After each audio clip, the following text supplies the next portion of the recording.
Welcome to the SIWIKE podcast, the only podcast that shares the stuff you didn't know you needed to know about jobs, careers, and life. The SIWIKE podcast, the stuff I wish I knew earlier. Hi, everyone, and welcome to the SIWIKE Stuff I Wish I Knew Earlier podcast. We're here with one of our new guest hosts, Nunzio, and he comes to us with a background, of various areas, from hockey to entrepreneurship to a whole bunch of other things. So, Nunzio, why don't you tell us a little bit about what you're doing now, and then we'll get into the backstory. So, what are you up to these days? For sure. Thanks for having me. So right now I'm serving as the CEO of buyandsellbusiness.com.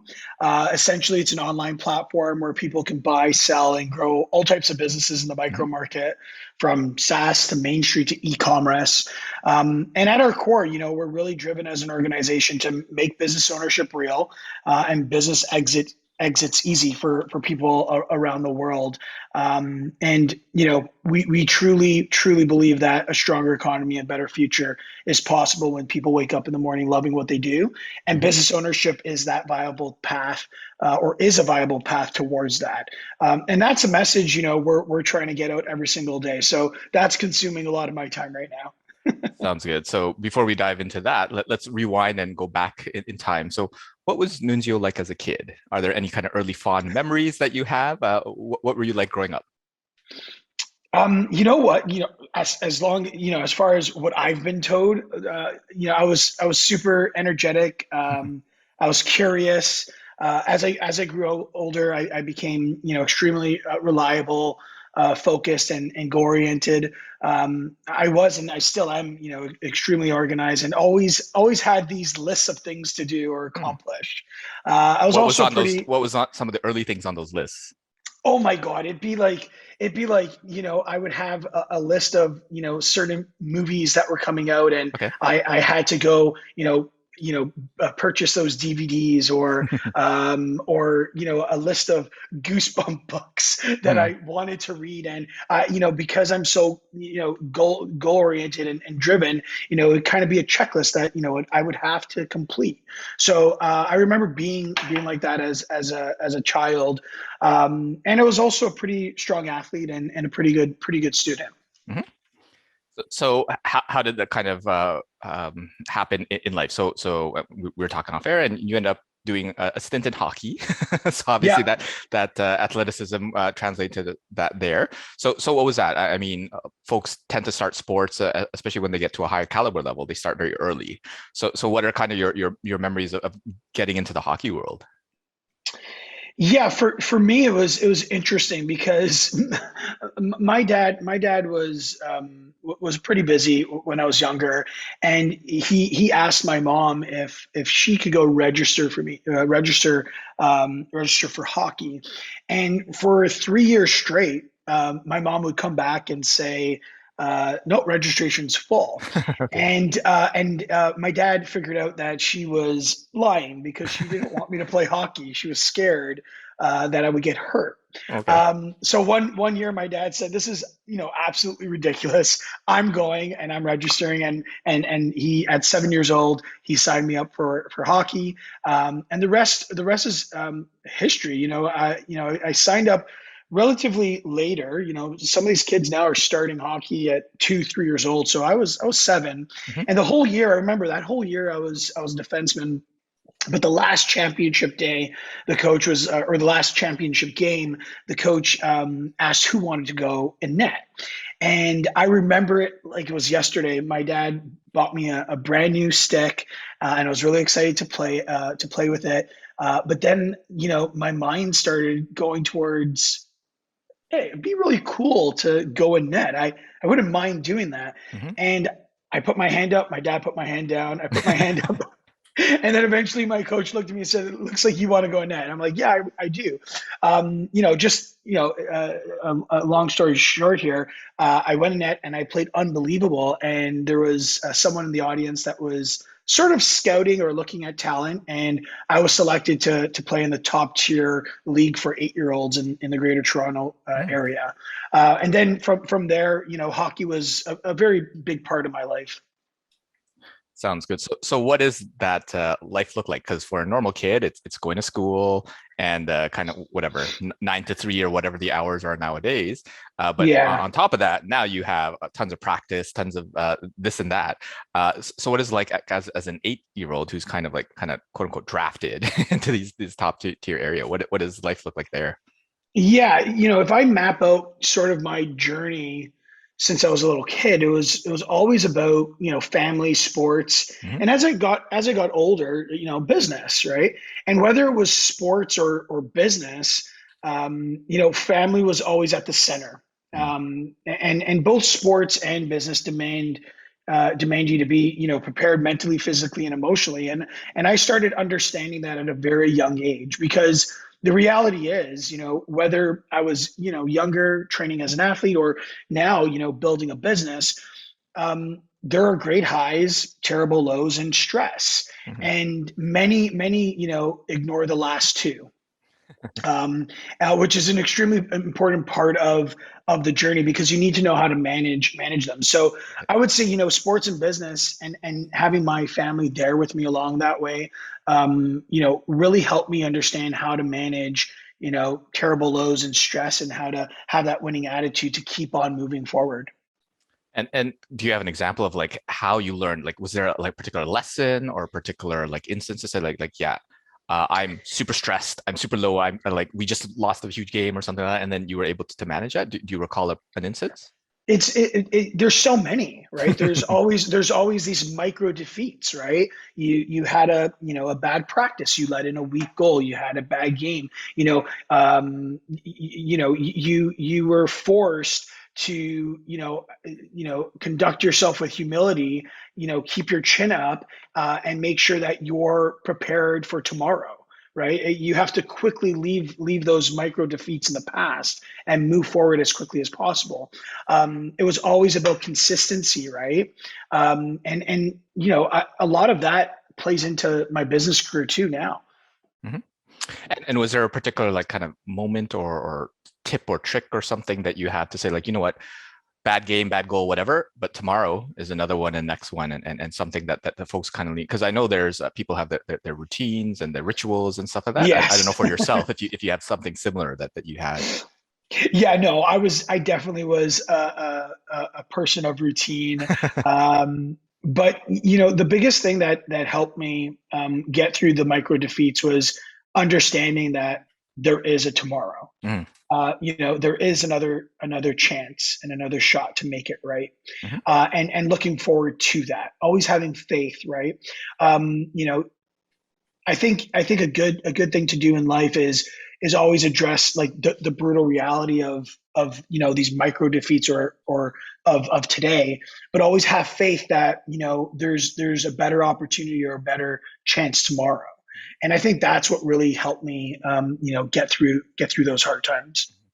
Yeah, and I think what I took onto that just to add a little bit is to reflect a little bit and take a Of lesson from course. what just happened, and not just kind of repeat the same mistake over and over again, but actually say, you know what, next time I'll do this and that, or I'll notice this and that. And it still might not come out perfect, but at least tomorrow's a new day. There's another opportunity. Maybe I'll get it right and maybe I won't, and then we'll continue on. So that's Yeah, awesome. as an athlete, reflection and visualization, is a massive part of the game. Mhm. So, those two, I guess, mechanisms really help you move forward, Mhm. or at least not stay stuck, right? Mhm. For That's the sure. biggest thing. Yeah. So as you're growing up, I mean, you're 8 years old, 9, 10, 11, all that sort of stuff. You're still young, right? So were there a lot of like influences? Because there isn't necessarily like a big playbook for this sort of stuff, right? So I presume you had the support of your team members, but were there other family members that were also like at high levels of hockey, or people around you that, I could look up to them and kind of learn from them? Or is it more like, yeah, you just had to figure it out on your own? Like, what were some of those influences that are around you? Yeah, I've always leaned on mentors, Mm. whether it was my hockey coaches or now, my business colleagues. I've always leaned on mentors for, guidance or as much validation as possible, making sure that I'm going the right direction, but Mhm. understanding it's my direction, right? So Mm. I have to take everything with a grain of salt. But when I think about that question about influence, like, I think to myself, I'm 35. I've been married for 8 years to a wonderful woman. I have two incredible kids. And like anyone else, a lot of what I do and how I think has been shaped by my family at the end of the day, right? My kids give me that purpose. My wife picks me up when I'm down. My mother showed me the power of getting things done and never giving up. That the real reward was accomplishment and getting things done. And my father showed me what being disciplined can accomplish. How powerful that invisible, quiet, and consistent work is. So, I fundamentally believe that if you're not learning new things, moving forward with optimism, and prioritizing your family, whether it's business or sports, you're going to stop doing great things and useful things in every facet of your life. So for me, it's all about family, perseverance, and discipline. That's what defines me. For sure. Yeah, that lifelong learning is definitely something to strive for, where like just because you're out of school, then doesn't mean that the learning stops. So speaking of Exactly. that, I mean, like a lot of the listeners, they would have had the career path of high school and trying to pick a university, college career path and stuff like that. It's probably a little bit of a different decision for you. So what was that process like to kind of like navigate the whole high school process, or and more on like the academic side? Was there even that sort of side, or was that just kind of something that was there? Yeah. So, from the high school side of it, um, there was a lot of functions or events that I had to miss because I had to balance the demanding schedule of competitive hockey. But academics was always a priority for me. Okay. I grew up with my father constantly telling me, you have to be a gentleman, a scholar, and an athlete. Those were sort of the pillars of my childhood, and I aim to prioritize every single one of those. So, I don't know if I'm answering your question, but school, and there was this harmony around school and hockey for me my entire life. Yeah, I think there was. I think for me, it's more of a, well, what is that progression? Because for me, it's always like high school, you got to pick a university and then you got to do your degree and then go get a job, right?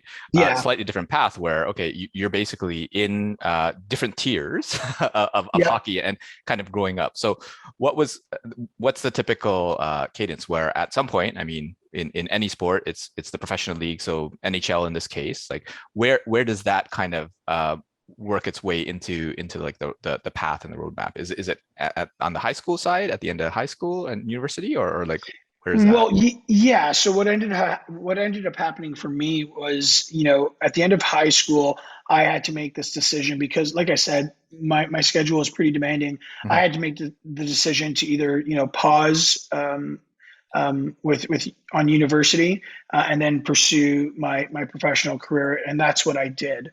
Um, so after high school, I was playing professional hockey, in the U.S. and Europe and what's so and in a few other areas, trying to crack it to the big leagues, and that's why I ended up going back to business school at a later age.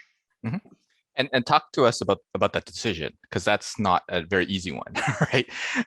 It's I mean, you worked a lot since 8 years old. You've been training kind of for this opportunity, and then things are going your way and things are not going your way. Like, how does that work in your head? Like the discussions that you have with mentors and things like that. What was that process like?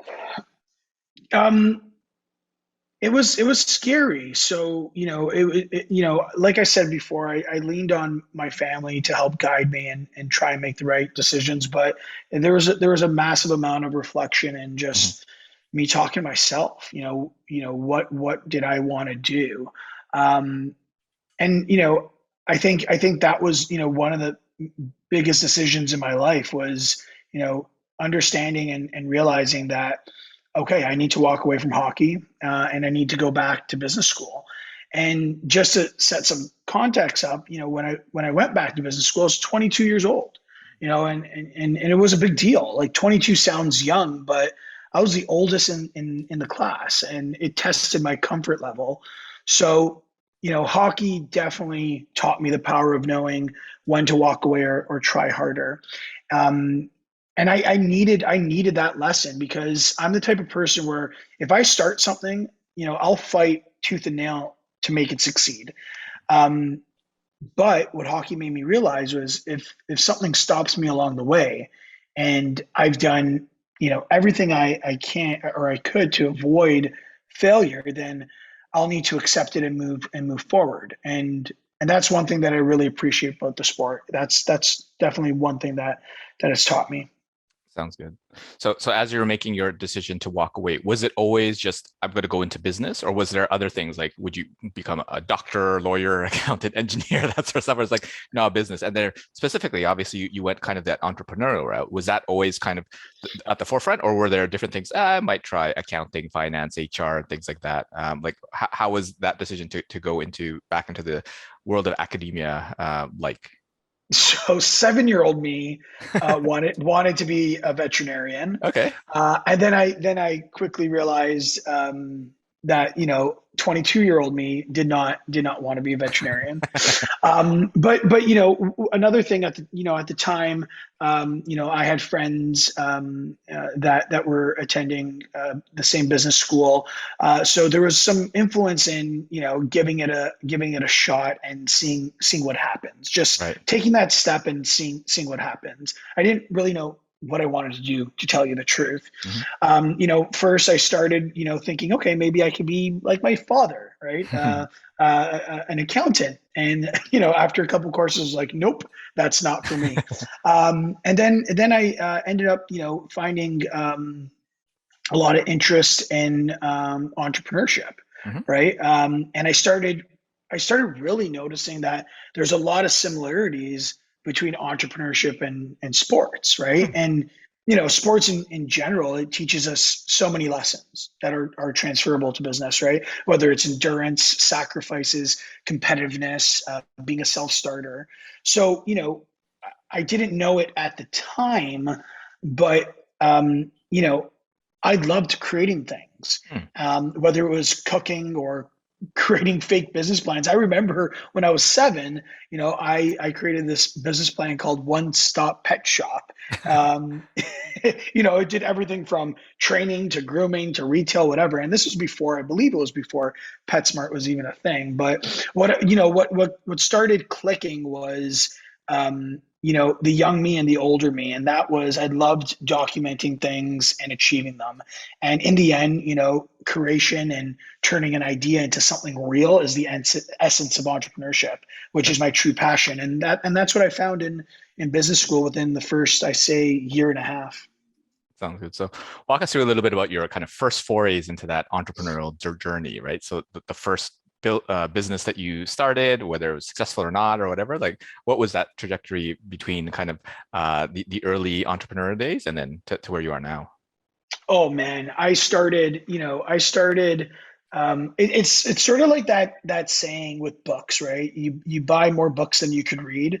I probably started more books than or I started more businesses than I could manage effectively, at least. But as a kid, I started everything from a promotion company with a friend. Oh my God, a wellness basket company with a friend. Okay. A payment company with a friend. A And these are all clothing different company. friends, right? That's not the same All friends. no, yeah, all different friends. Yeah. The good thing about this, my group of friends is we're all like-minded, so we're always interested in starting something and seeing where it goes and adapting and learning along the ways. But yeah, I was always starting these businesses. But the main business that kind of propelled me to where I am now was the clothing line, because that was, I guess, the most, not the most lucrative, but built out the most, Mm. where we actually had, distributors and vendors and retailers carrying our clothing and whatnot.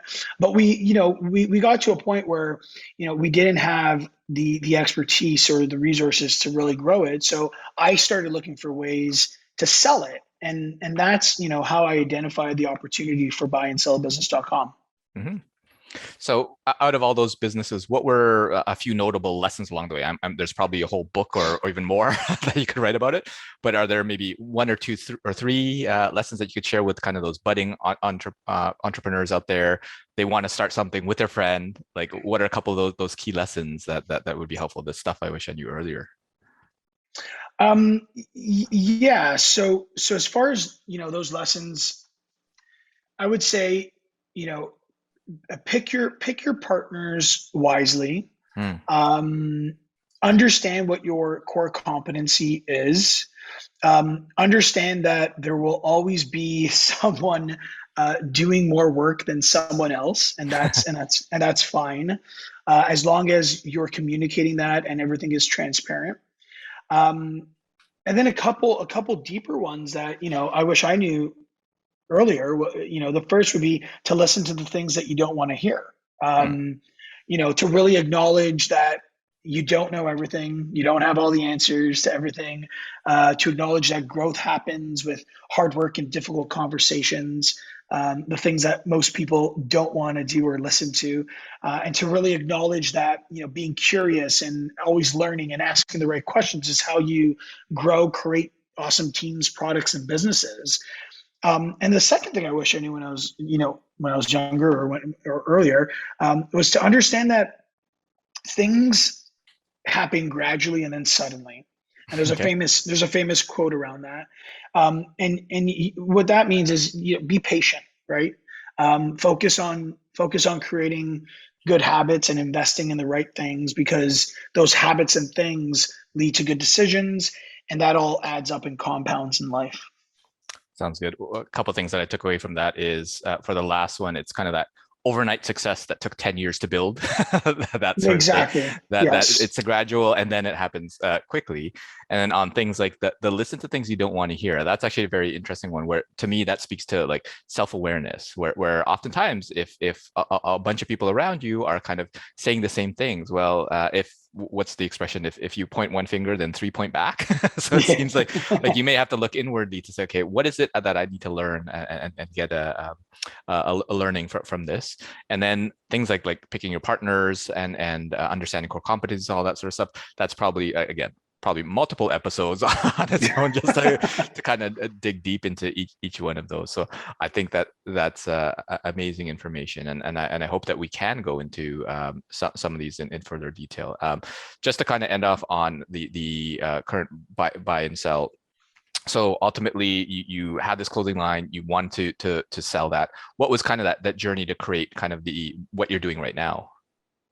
Yeah, so out the gate, being a person of, documenting things or having my checklists, right away I knew, okay, well, I made a list. What am I good at, and what am I, not good at?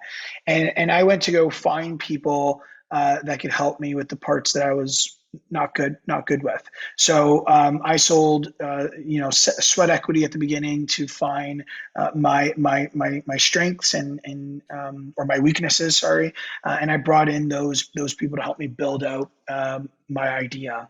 And that's what we did. The first year and a half was me going out there, pitching this idea to potential business partners, and then inspiring them to join a journey for free, and help me build something out for free, and see how it works. And that's now 8 years later, and we've done over $2 billion in transaction value, and we're growing triple digits in every sort of KPI that we measure. That's amazing. So it sounded like it was kind of like a kid with an idea, right? And basically that visionary is to kind of convince people and put kind of that aura of like, hey, can you build this for me? And then kind of iterate through that to yeah, definitely a level of success. And there's probably a lot more that we can look forward to hearing and seeing from you. So where could folks find out more about you, and then if they want to connect, and what are some of the kind of future aspirations that we can look forward to hearing from you? Sure. Yeah. The best way to connect with me would probably be Twitter. I'm pretty active on Twitter, and it's just at Nunzio Presta. Okay. If you want to learn more about buyandsellbusiness.com, it's in its name, buyandsellbusiness.com. As far as, what the future looks like, buyandsellbusiness.com will be the go-to place for people looking to buy and sell all types of businesses in the micro market around the world. That's definitely number one. And the second, at 90, I will look back and see that I created a life of freedom for my family, so they can truly pursue their passions and dreams. That's my ultimate goal. And I think that's another. There's creation, but then the other essence of entrepreneurship is freedom, right? You want to hopefully create as much freedom for people as possible, so they could be passionate and their dreams could come to a reality. For sure. And I talk to a lot of people where their aspirations are to create a lot of money and build a lot of wealth. But really, it's for the purpose of, as you said, like freedom. Like very few people want to be like kind of that Scrooge McDuck with a vault full of coins where all they do is swim in it and all that sort of stuff. People want to be able to just do whatever they want whenever they want. And that's really what that kind of money buys for them. And then hopefully have a lot of fun along the way too. You listen, everyone wants to make money, but I don't think that should be the go-to goal, right?